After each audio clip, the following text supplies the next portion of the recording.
Welcome to my channel Swathi Nagaraju creations. అందరూ ఎలా ఉన్నారు? బాగున్నారా? ఈరోజు ఈ వీడియోలో చికెన్ ఇగురు బగారా రైస్ చేయబోతున్నానండి. చాలా సింపుల్గా ఈజీ ప్రాసెస్లో చేస్తాను. ఫస్ట్ చికెన్ ఇగురికి కావాల్సిన పదార్థాలు: 1/2 kg చికెన్ విత్ స్కిన్తో, అల్లం వెల్లుల్లి పేస్ట్ 2 స్పూన్స్, గరం మసాలా అంటే ధనియాల పౌడరు, గరం మసాలా అన్నీ కలిపే ఉంటుంది, 2 ఉల్లిపాయలు సన్నగా కట్ చేసుకున్నాను, ఒక 5-6 పచ్చిమిరపకాయలు. కాస్త ఘాటుగా ఉంటే బగారా రైస్ చాలా లైట్గా చేస్తాను కాబట్టి చికెన్ ఇగురు చాలా కొద్దిగా ఘాటుగా ఉంటే బాగుంటుందని ఒక 5-6 పచ్చిమిరపకాయలు.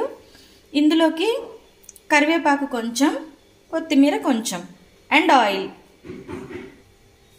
బగారా రైస్కి కావాల్సిన పదార్థాలు ఇంట్లో నార్మల్గా మనం వండుకునే రైసే. 3 గ్లాసులు అయితే తీసుకున్నానండి. 3 గ్లాసులు అంటే 1/2 kgకి కాస్త ఎక్కువ.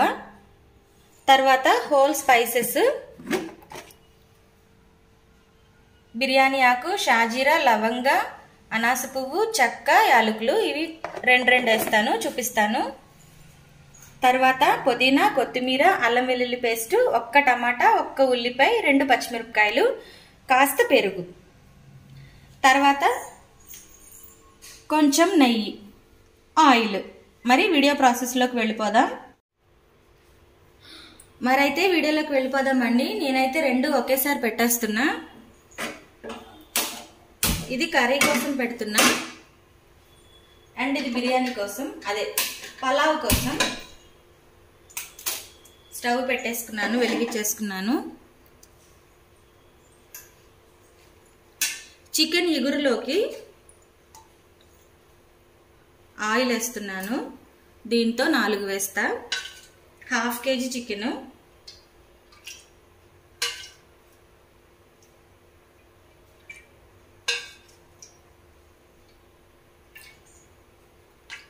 పలావ్లోకి 1 స్పూన్ అయితే వేసాను, టేబుల్ స్పూన్ అండి. తర్వాత పలావ్లోకి మొన్న మనం తయారు చేసుకున్న నెయ్యి, ఇదిగోండి పూసగా వచ్చింది. ఇది 2 స్పూన్లు వేస్తున్నా, మామూలుగా చిన్న స్పూన్ మాత్రమే.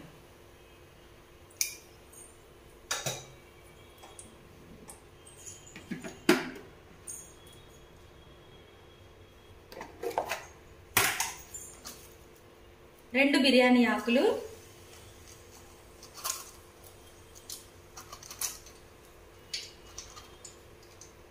4 యాలకులు, 4 లవంగాలు, 1 జాపత్రి, స్టార్ పువ్వు 2, షాజీరా కొద్దిగా,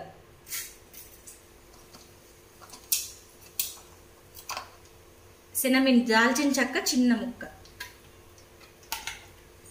ఇంతేనండి హోల్ స్పైసెస్. ఇందులో మనం గరం మసాలాలు అవేమి వేసుకోము, ఓన్లీ హోల్ స్పైసెస్ మాత్రమే.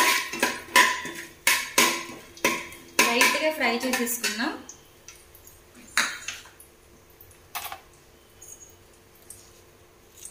చికెన్ కర్రీ కోసం ఉల్లిపాయలు, పచ్చిమిరపకాయలు వేసేసుకున్నా.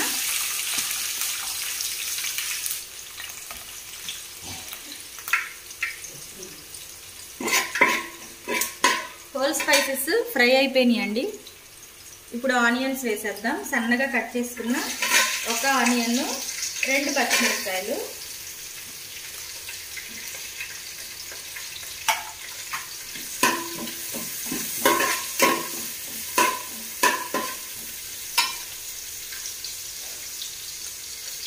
ఒక పక్క అది, ఒక పక్క ఇది, 2 కూడా ఫ్రై అయిపోతున్నాయి.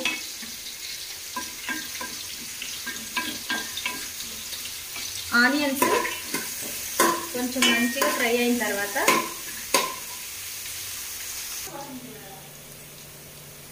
ఆనియన్స్ లైట్ గోల్డెన్ కలర్లోకి వచ్చేసేయండి. ఇప్పుడు అల్లం వెల్లుల్లి పేస్ట్ వేసేసుకుందాం.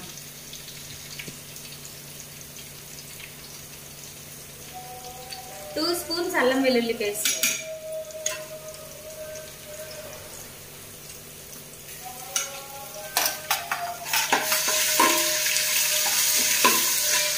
ఈ ఆనియన్స్ కూడా, చికెన్ కర్రీలోకి ఆనియన్స్ కూడా ఫ్రై అయిపోయాయి. కరివేపాకు వేసేద్దాం. ఈ బగారా రైస్లో ఈ చికెన్ ఇగురులో కరివేపాకు ఫ్లేవర్ చాలా బాగుంటుందండి.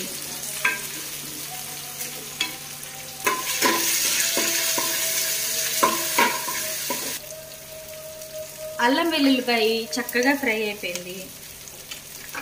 ఇప్పుడు ఒక్క టమాటా బాగా సన్నగా కట్ చేసుకొని వేసుకున్నాను. కొద్దిగా పుదీనా,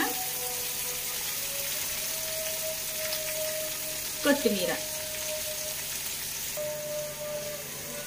ఫ్రై అయిపోతున్నాయి. టమాటా కొంచెం మగ్గాక అప్పుడు పెరిగేద్దామండి. ఈ ఆనియన్స్ ఫ్రై అయిపోయాయి, లైట్గా గోల్డెన్ కలర్లోకి వచ్చేసాయి. ఇప్పుడు మనం తీసుకున్న చికెన్ వేసేద్దాం.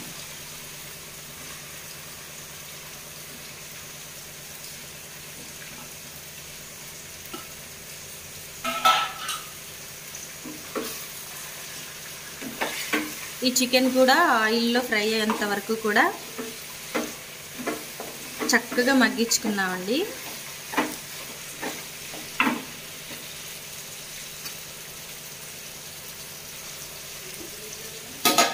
చికెన్ మీద మూత పెట్టేద్దాం. టమాటా మగ్గిపోయిందండి. ఇప్పుడు మనం 2 స్పూన్లు పెరుగు తీసుకున్నాం కదా, ఈ పెరుగు వేసుకుంటే బాగుంటుంది. అల్లం వెల్లుల్లి పేస్ట్ మనం రా స్పైసెస్ వేసుకున్నాం కదండి, ఇంకంతే. ఇంకా నేను ఏ గరం మసాలా ఏమీ వేయను. ఈ పెరుగులో కూడా ఈ టమాటా ఇవన్నీ కూడా మగ్గిపోతే వాటర్ పోసేద్దాం.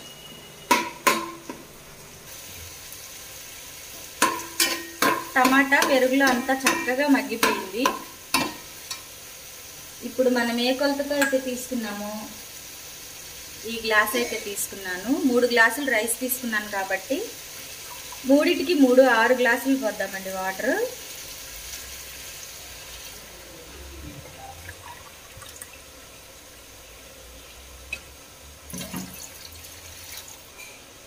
ఐదు గ్లాసులు పోసేసాను. 6 గ్లాసులు కాస్త ఎల్తుగా తీసుకుంటే పర్ఫెక్ట్గా వస్తుందండి. 6 గ్లాసులు వాటర్ వేసేసాను. 3 గ్లాసులకి 3 గ్లాసులు వాటర్. 6వ గ్లాసు కాస్త ఎల్తుగా.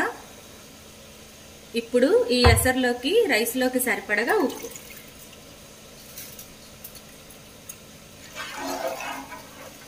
తెరల కాగేంత వరకు కూడా ఉంచి అప్పుడు మనం రైస్ వేసుకున్నాం. ఈ ఎసరు మరుగుతూ ఉంటుందండి. చికెన్ మగ్గుతూ ఉంది. అల్లం వెల్లుల్లి పేస్ట్ ఒక ఫుల్ స్పూన్ వేసుకున్నాం.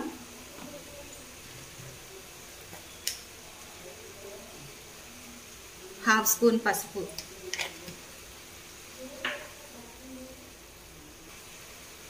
సరిపడగా కళ్ళుప్పు.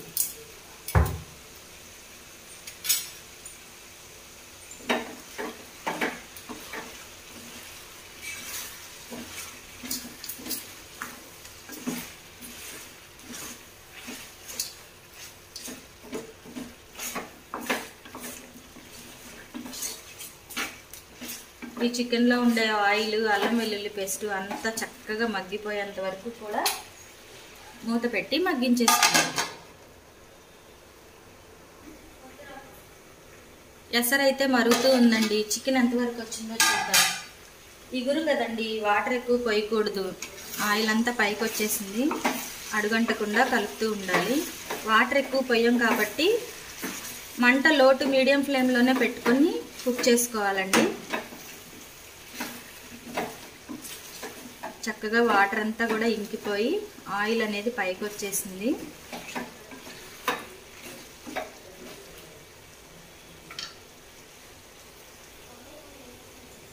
ఆయిల్ అంతా పైకి వచ్చిందండి. చికెన్లో వాటర్ అంతా ఎగిరిపోయింది. ఇప్పుడు కారం వేస్తున్నా. చిన్న స్పూనున్నర కంటే ఎక్కువ వేయనండి. ఇది గుంటూరు కారం, చాలా మంటగా ఉంటుంది. అందుకనే బాగా తగ్గించే వేస్తాను. పచ్చిమిరపకాయలు కూడా 5 వేసాం కాబట్టి మంట ఎక్కువగా అనిపిస్తుంది. అందుకని కారం 1.5 స్పూన్ మాత్రమే వేసాను. కొబ్బరి పొడి ఈ చిన్న స్పూన్తో 1 స్పూన్ వేద్దాం. ఇప్పుడు చక్కగా కలిపేసుకొని ఇంకాస్త మగ్గించుకుందాం.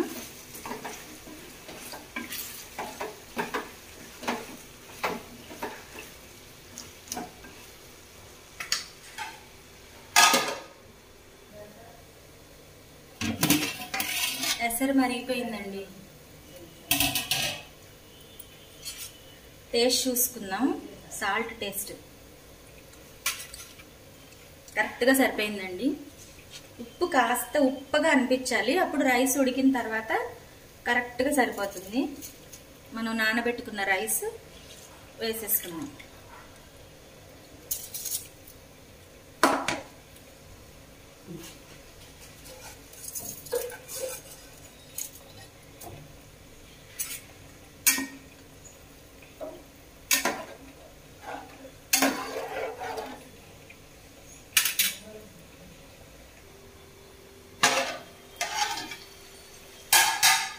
చికెన్ అయితే చక్కగా ఎగిరిపోయిందండి. కారం, అల్లం వెల్లుల్లి పేస్ట్ అన్నీ కూడా చక్కగా పట్టుకున్నాయి. ఇప్పుడు మనం చికెన్ ఇంకొంచెం ఉడకడం కోసం అర గ్లాసు వాటర్ మాత్రమే, అర గ్లాసు వాటరే. ఈ వాటర్ పూర్తిగా ఎగిరేంత వరకు కూడా మీడియం ఫ్లేమ్లో పెట్టి కుక్ చేసుకుందాం.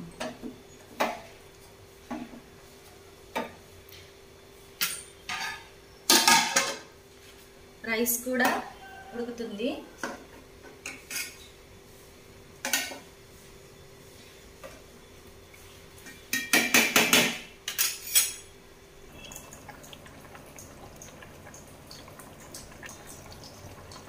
రైస్ ఉడుకుతుంది కదండి. ఇప్పుడు వాటర్ లెవెల్ తగ్గాయి కదా, ఇప్పుడు మూత పెట్టి ఉడికించుకుందాం. రైస్ అడుగు మాడకుండా అట్లా రేకు పెట్టుకున్నామండి. ఇట్లా రేకు పెట్టుకుంటే రైస్ అడుగు మాడకుండా చక్కగా ఉడుకుతుంది. ఇప్పుడు మంట కాస్త తగ్గించుకుందాం, ఉడకబెట్టుకుందాం. కర్రీ ఎంతవరకు వచ్చిందో చూద్దాం. దగ్గరకు వచ్చేసిందండి. ఇప్పుడు గరం మసాలా వేద్దాం. ధనియాల పౌడరు, గరం మసాలా కలిపి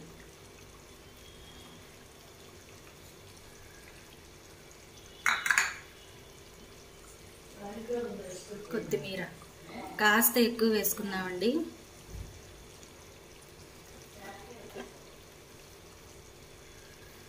సన్నగా కట్ చేసి పెట్టుకున్నాను కొత్తిమీర, కాస్త ఎక్కువ వేసుకొని చక్కగా కలిపేద్దాం.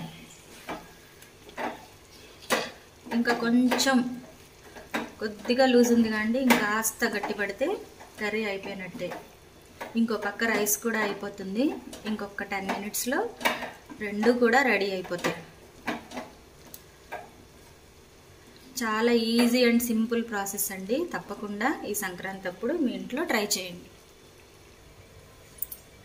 వాటర్ అంతా ఇంకిపోయాయండి రైస్లో, ఇంకాస్త దమ్ అయిపోతే సరిపోతుంది. ఇప్పుడు పైన నెయ్యి వేసుకుందాం. 2 స్పూన్లు నెయ్యి వేసుకొని మూత పెట్టేద్దామండి. ఈ మూత పైన కొన్ని వాటర్ తీసుకొని ఒక గిన్నెనైతే పెట్టుకుందాం. ఈ ఆవిరికి కింద ఫ్లేమ్కి చక్కగా ఉడుకుతుంది. కర్రీ రెడీ అయిపోయిందండి. మొత్తం మిగిలిపోయింది. కర్రీ రెడీ అయిపోయింది. రైస్ కూడా ఎలా అయిందో చూద్దాం.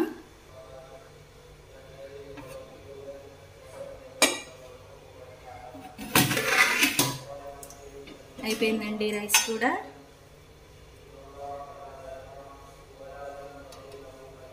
చక్కగా పలుకులాగా వచ్చింది మంచిగా. రైస్ అయిపోయిందని అర్థం ఏంటంటే బాస్మతి రైస్ అయినా ఈ రైస్ అయినా కూడా మెతుకు నించుని ఉంటుందండి. స్టాండ్ ఉంటుంది, ఒక్కొక్క మెతుకు స్టాండ్గా నిలబడి ఉంటుంది. అప్పుడు మనకి రైస్ అయిపోయిందని అర్థం. చక్కగా రెడీ అయిపోయింది. ఇప్పుడు పొయ్యి కట్టేసుకున్నా. మరి టేస్ట్ అయితే ఎలా వచ్చిందో వడ్డించుకొని చూపిస్తాను. వేడి వేడి పలావు కోడి ఇగురు.